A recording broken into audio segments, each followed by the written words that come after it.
asas Islam itu ada iman, Islam dan ihsan. Benar kan? Kalau ihsan itu bagaimana? Apa yang disebut ihsan? Anta budallah ka'annaka tarahu.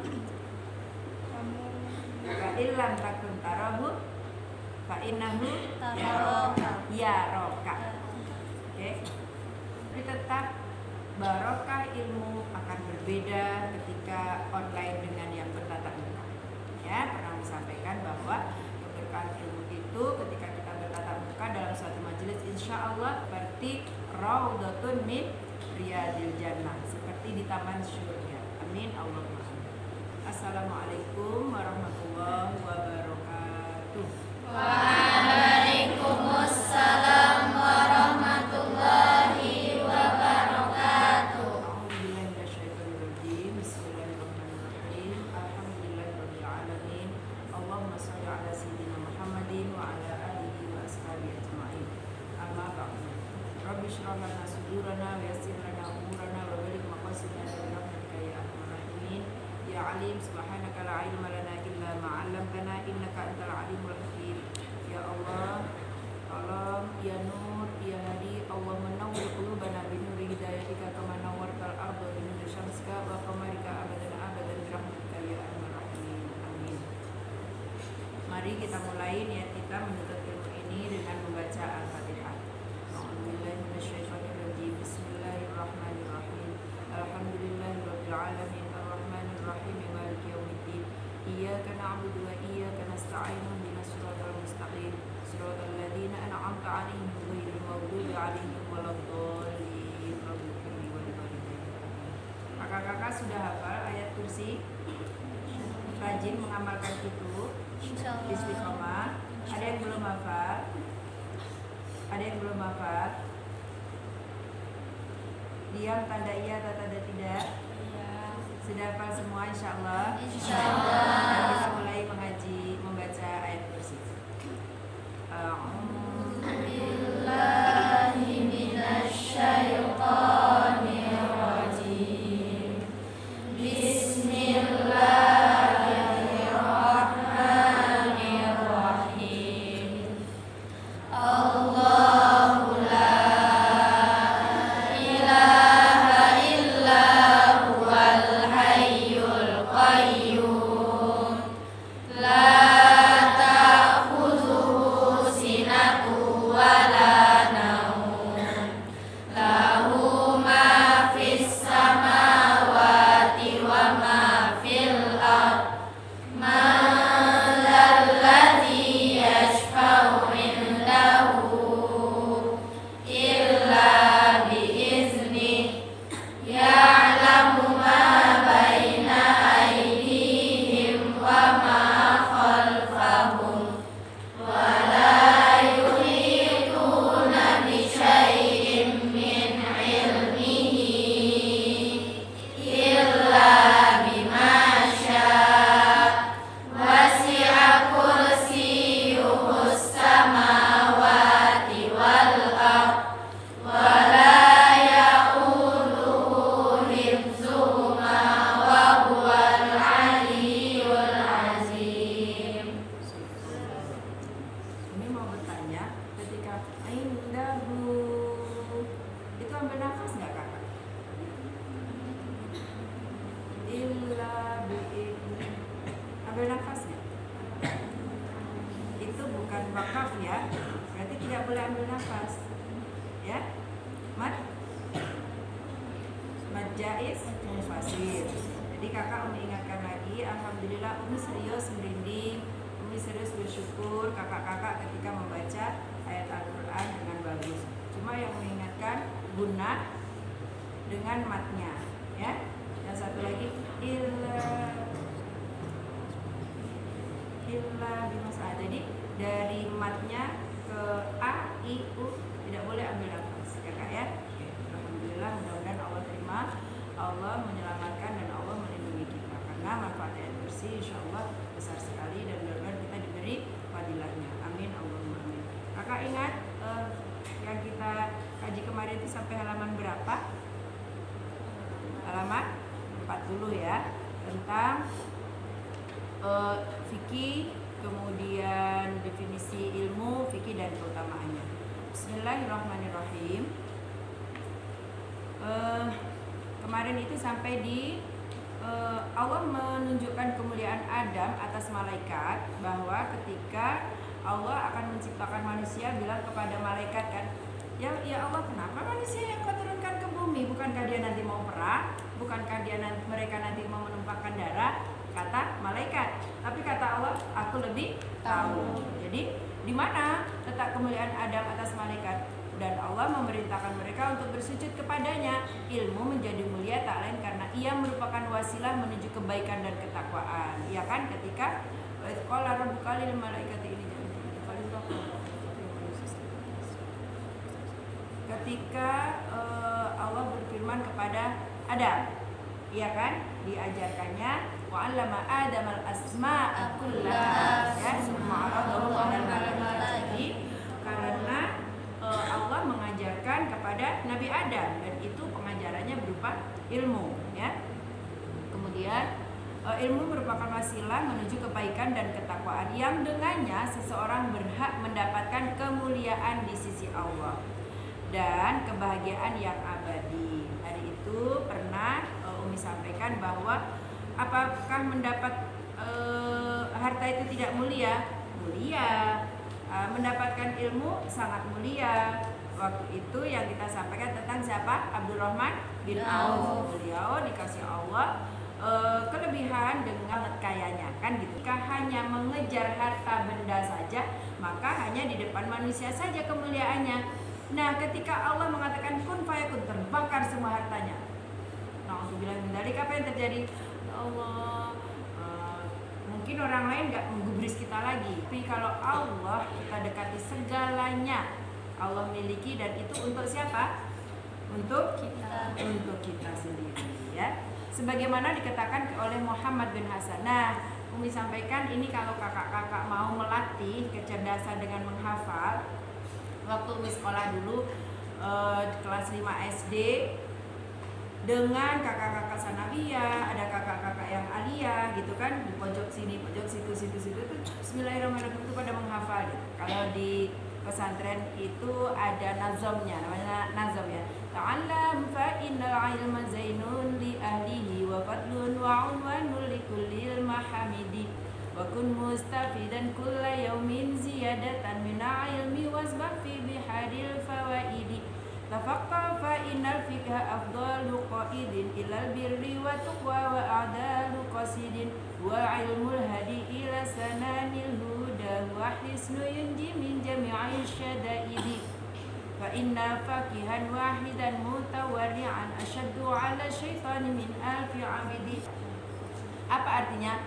Belajarlah, karena ilmu adalah hiasan.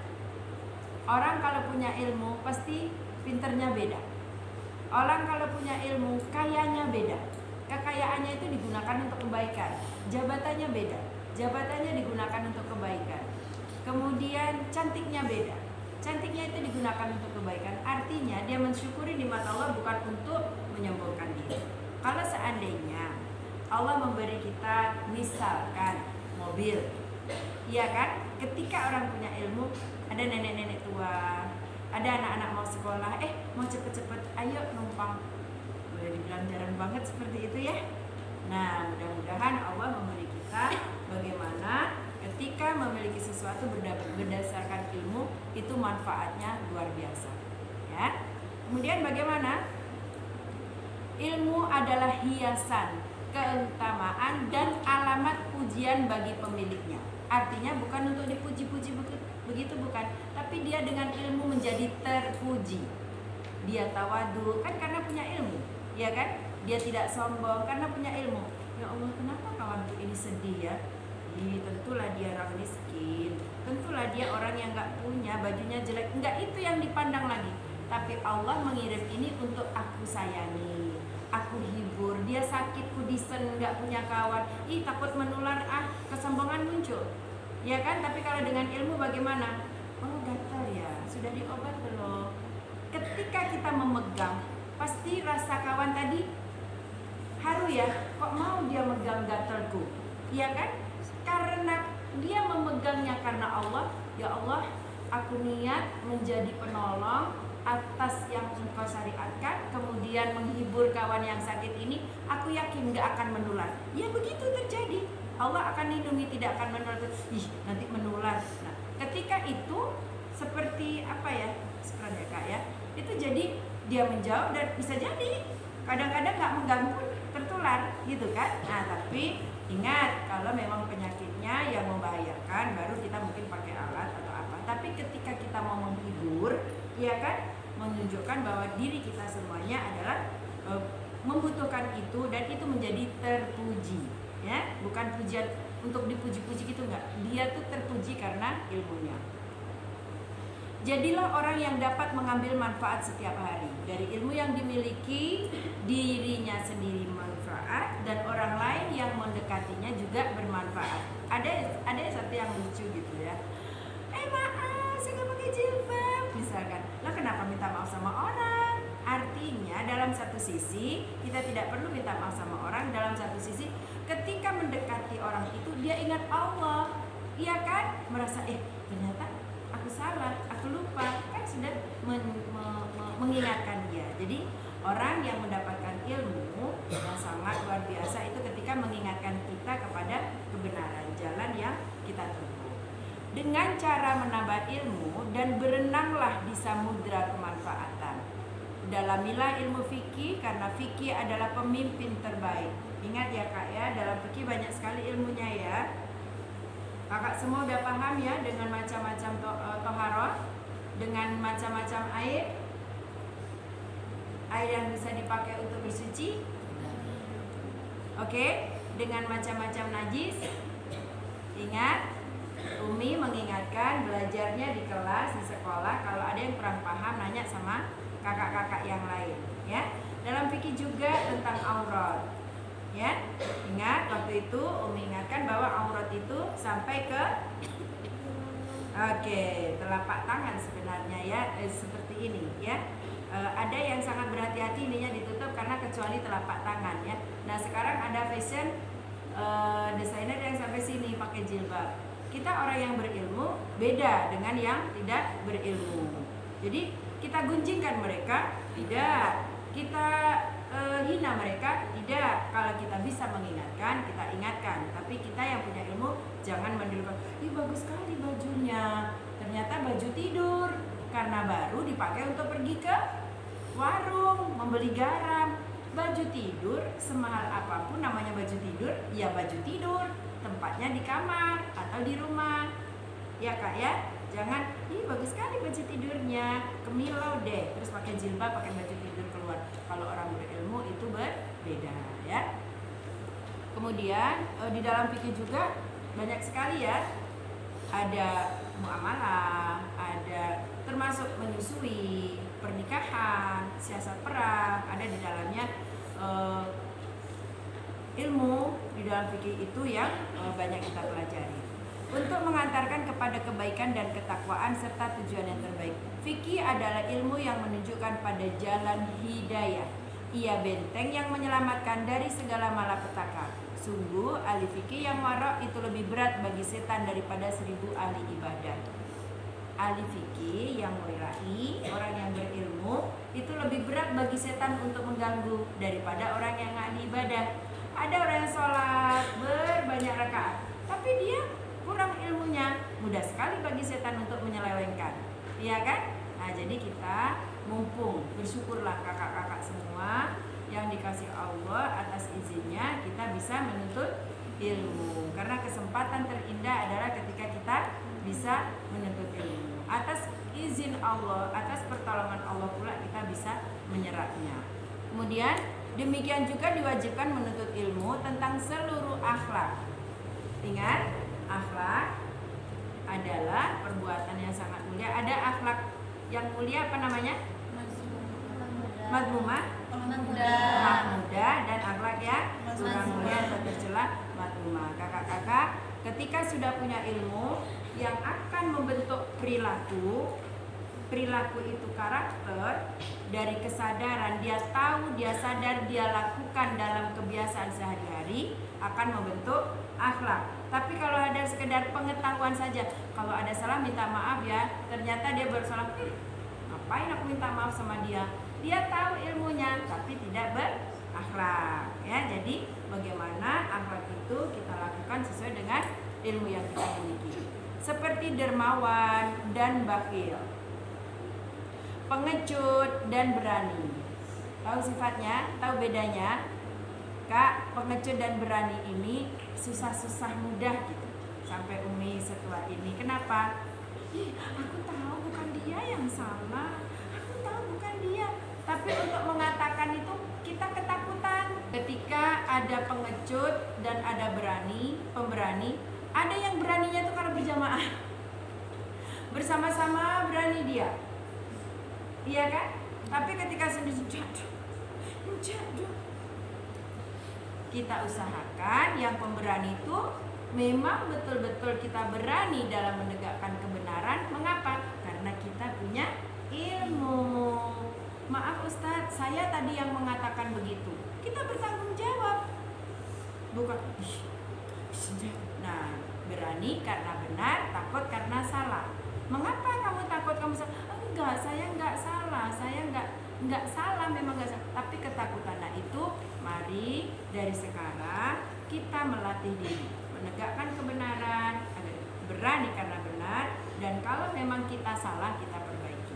Supaya apa? Terbentuk karakter kita, terbentuk akhlak kita dari sejak menuntut ilmu, nanti melanjutkan ke kuliah, melanjutkan ke sekolah yang lain, sampai terjun di masyarakat, sampai kita berumah tangga. Ketika diri kita sebagai seorang pribadi bagus akhlaknya, kemudian kita dikasih Allah kawan, bagus kita berakhlak, dikasih pula pasangan hidup insya Allah suami kita bagus akhlaknya, sampai kita mendidik kepada anak-anak kita juga bagus akhlaknya. Contoh, Biko, lu adu tamu, kecian nama ndak adu yuk. Datanglah tamu. Assalamualaikum. Waalaikumsalam. Silakan masuk Bu. Ama dok, kece ama tadi ama ndak adu. Seandainya anak sejujur itu bagaimana? Kece ama ndak adu. Pertama, ama malu ya. Yang kedua, sudah mengajari anak yang tidak baik dan mengajari bohong kan? Nah, yang ketiga, anak akan belajar, oh ternyata bohong itu menyelamatkan ya. Besok aku mau bohong supaya aku selamat.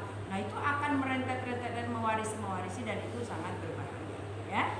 Jadi di sini bagaimana belajar artinya bukan belajar pengecut, tahu perbedaan pengecut dan pemberani, sombong dan tawadu. Kakak harus melihat perbedaan sombong dan tawadu ya. Ada orang yang merasa berlebih, ini ya, merasa berlebih itu beda. Yang merasa berlebih dan orang lain kurang, tentu saja itu sangat tidak baik ya, takabur, membesarkan diri, naudzubillah, Allah tidak suka. Tapi orangnya biasa-biasa saja, karena kita tidak bisa seperti orang itu. Ada juga orang yang mengatakan sombong, padahal dia tidak sombong ya. Jadi ketika misalkan kakak bisa, Umi nggak bisa, Umi aja lah kakak. Sungguh kali dia jawab terus kalau ada pertanyaan ustadznya. Padahal bukan sombong, kakak itu yang belajar, kita nggak belajar ya. Jadi harus tahu ya perbedaannya ya. Kalau kita memang tidak memiliki, jangan katakan orang lain sombong. Coba ketika kita sama-sama bisa, pasti kita nggak mengatakan orang lain itu sombong ya. Jadi itu harus kita bisa membedakan dengan ilmunya. Kemudian berlebih-lebihan, wala tusrifu, kan Allah bilang ya, berlebih-lebihan tidak boleh ya. Hemat, ingat, beda hemat dengan bakhil. Kalau bakhil ya, tahu kan bakhil? Sempili mana gitu ha. Beda ya, pelit. Nah, dan hemat. Aku dikasih oleh orang tua dengan uang sekian 1 minggu. Oke? 1 minggu. 1 minggu harusnya habis, tapi karena hemat, sakit dia, kawannya makan dia nggak makan. Beda kalau memang tidak punya ya, beda ya. Kalau Allah memberi rezeki memang batasannya segitu, beda. Jadi dengan ilmu juga kita bisa membedakannya. Kemudian tentang hukum haram dengan halal, itu juga kita harus tahu. Kakak-kakak masih ada yang diam-diam mengambil makanan kawan? Dia sedang bercanda, sedang bermain. Ketika kawan punya, lama sih nyonya makan, lama sih sampai habis. Tiba dia punya, nyuruh-nyuruh dia, jangan sampai kawan makan. Ini biasanya ada sih, mudah-mudahan di sini nggak ada ya. Ya, itu tidak baik loh. Kalau memang kita suka makan punya kawan, maka ketika kita punya, hey, sini, mamaku datang, bismillahirrahmanirrahim. Kenapa? Karena yang diharapkan adalah sakho, dermawan. Saya yakin di balik ini Allah akan memberi keberkahan. Ya, oke. Berikutnya lagi, dan tidak mungkin seseorang selamat dari sifat-sifat itu kecuali setelah mengetahui ilmunya. Itu tadi yang dibilang dengan ilmu. Dan ilmu yang sebaliknya. Maka dari itu setiap orang wajib mengetahuinya. Ya, Syekh Imam As-Sahid Nasiruddin Abu Qasim rahimahullah telah menulis satu kitab dalam bidang akhlak, dan itulah kitab terbaik yang beliau tulis. Maka setiap muslim wajib mempelajarinya. Adapun mempelajari sesuatu yang terjadi sesekali, maka hukumnya fardu kifayah. Contohnya apakah? Oke, yang paling mudah sholat jenazah ya. Artinya nggak setiap hari kita jalani, maka itu fardu kifayah. Apabila sebagian orang sudah melaksanakan di suatu negeri, maka kewajiban itu gugur bagi sebagian yang lain. Dan jika negeri itu tidak ada seorang pun yang melaksanakannya, maka semuanya berdosa. Kakak-kakak udah bisa menyelenggarakan jenazah? Insyaallah. Kelas berapa itu yang diwajibkan? Artinya diwajibkan di sini untuk mempelajari sampai bisa? Kelas berapa? Kelas 3. Kelas 9. Nah, kelas 9. Mudah-mudahan yang kelas 3 sanawiyah yang belum yang tidak melanjutkan di sini dikasih Allah ilmu. Dan itu kalau seandainya kelas 4 atau kelas 5 mau, silakan belajar, tanya kepada kakak ya. Kenapa? Ilmu itu kan, maaf, kalau sebagai pelajar kan belum banyak diamalkan ya. Kadang-kadang ketika menghadapi langsung itu kan grogi atau apa gitu ya. Jadi nanti kalau seandainya pulang kampung ada keluarga atau tetangga kita yang meninggal, nggak apa-apa kita hadir. Kenapa? Karena dengan seringnya melihat, terlatih kita, insya Allah semakin siap mental kita ya. Kemudian seorang imam wajib memerintahkan kewajiban itu kepada mereka atau memaksa rakyat untuk melaksanakannya. Makanya harus ada salah satu yang tahu.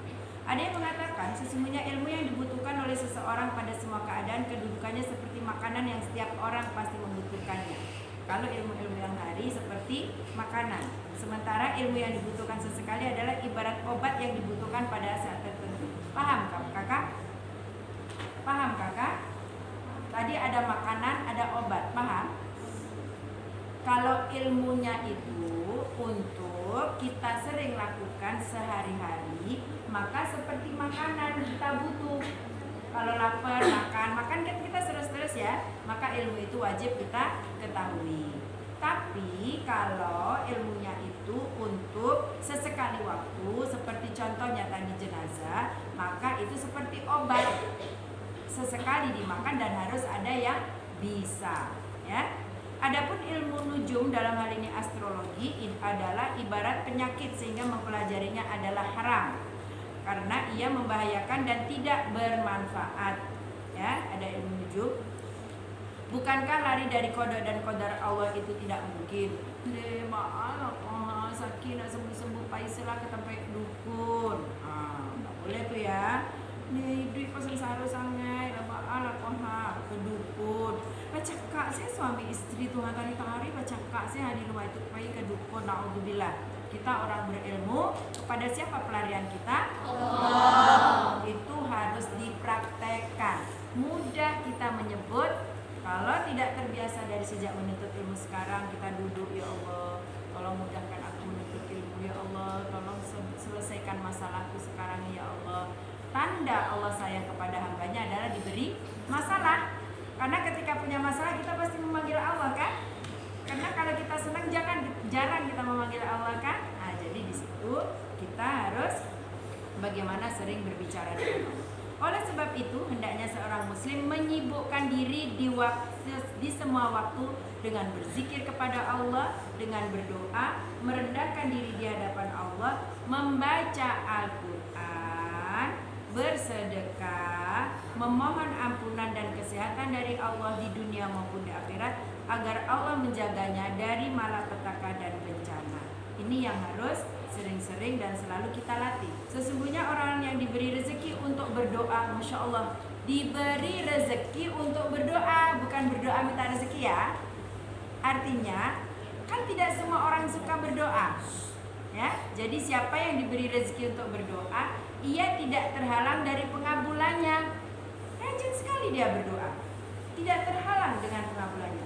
Jika suatu bencana telah ditakdirkan, aku udah berdoa kenapa aku kena juga, aku udah berdoa kenapa aku sakit juga. Ingat, jika suatu bencana telah ditakdirkan, pasti akan menimpanya. Walaupun dia berdoa, jika bencana telah ditakdirkan, pasti akan menimpanya. Akan tetapi apa yang dikabulkan, Allah memudahkan baginya dengan memberi rezeki kepadanya berupa kesabaran. Ya, jadi sabar itu rezeki. Ya Allah, aku sudah berdoa kenapa aku gak bisa ujian tadi? Salah banyak loh yang aku kerjakan. Kok lupa aku? Siapa memegang kendali? Allah. Ketika orang itu sudah berdoa, oh iya, ini ujian dari Allah, maka dia akan bersabar. Oke? Kemudian lantaran keberkahan doanya. Tapi kalau dia nggak berdoa, kesombongan diri, nggak mau minta pada Allah, mungkin lain yang dikerjakan, ya kan? Kenapa aku ya Tuhan? Kan ada seperti itu ya. Nah, jadi kalau orang berdoa tidak seperti itu nanti. Kecuali jika seorang belajar ilmu astronomi untuk mengetahui arah kiblat, ilmu astronomi tentang perbintangan ya, waktu-waktu sholat, maka itu diperbolehkan. Adapun belajar ilmu kedokteran maka diperbolehkan sebab ia adalah salah satu di antara sekian banyak faktor kesembuhan, sehingga diperbolehkan untuk mempelajarinya sebagai faktor-faktor yang Nabi pun pernah mengalami itu. Dikisahkan dari Imam Syafi'i bahwasanya beliau berkata, ilmu itu ada dua, ilmu fikih untuk agama dan ilmu kedokteran untuk badan. Sementara fikih adalah mengetahui detail ilmu dengan disertai solusi. Abu Hanifah berkata, fikih adalah mengetahui apa yang dibutuhkan dan apa yang menjadi bencana bagi diri seseorang. Ingatkah yang tadi? Kakak kan ada urutan ya, kelas 1 tohara kelas 1 ya? Kelas 4 yang dari SMP masuk sini tohara juga? Iya kan, harus, karena apa? Berbeda. Kalau ilmu umum matematika kelas 1 1 tambah 1 misalkan ya, nanti kelas 4 mungkin pembagian, ada sudah mulai sudut, sudah mulai kos tangan misalkan gitu ya. Tapi kalau ilmu agama, kalau belum dipelajari memang harus dari awal itu supaya kita paham ya. Kemudian lagi beliau berkata lagi, ilmu itu hanya untuk diamalkan, sedangkan mengamalkan di sini adalah meninggalkan yang disegerakan demi mendapatkan yang akhirat. Artinya gimana ya? Meninggalkan yang disegerakan. Kalau memang dia harus dilakukan untuk kebaikan ya, itu harus dilakukan. Itu ada kesempatan bagus loh, orang nggak tahu dengan tanda tangan aja atau dengan bagaimana dia berbuat untuk kesenangan dia. Nah, itu tidak boleh ya kan, kalau memang bukan rezekinya. Maka seyogianya setiap orang tidak lalai terhadap dirinya. Nah ini makanya ada menuntut ilmu di sini untuk diri kita masing-masing. Insya Allah keberkahan ilmu, kepahaman, kemampuan kita dalam menyerap ilmu itu karena keberkahan, ya kan? Tidak boleh lalai terhadap dirinya, apa yang bermanfaat untuknya, apa yang berbahaya baginya di dunia maupun di akhirat. Aku nggak mau itu, serius aku nggak mau. Soalnya terbayang aja nanti apa yang terjadi padaku ketika di akhirat. Nah, berarti itu keberkahan ilmunya. Walaupun dipaksa dengan kawan dia nggak akan dikerjakan karena hatinya tadi, ya kan, ilmunya sudah memahami. Kemudian akalnya dan amalnya tidak menjadi beban pemberat untuk dirinya sehingga menambah berat hukumnya. Kita berlindung kepada Allah dari murka dan siksaannya. orang dengan adanya ilmu dia bisa berhati-hati. Mengenai keistimewaan dan keutamaan ilmu, ada banyak ayat dan hadis-hadis sahih yang sudah masyhur di kalangan kita, tetapi kita tidak sebutkan. Insya Allah kakak di pelajaran-pelajaran yang lain kakak mempelajarinya, ya kak ya. Alhamdulillah sampai di sini halaman 45. Insya Allah besok tentang niat belajar. Insya Allah. Mudah-mudahan kita semua sehat ya kak ya. Terlebih dan terkurang minta maaf. Sudah habis kak? Sudah habis waktunya kak? Sudah habis. Sudah Isya belum? Ada yang mau bertanya? Ya kak, diskusi kak.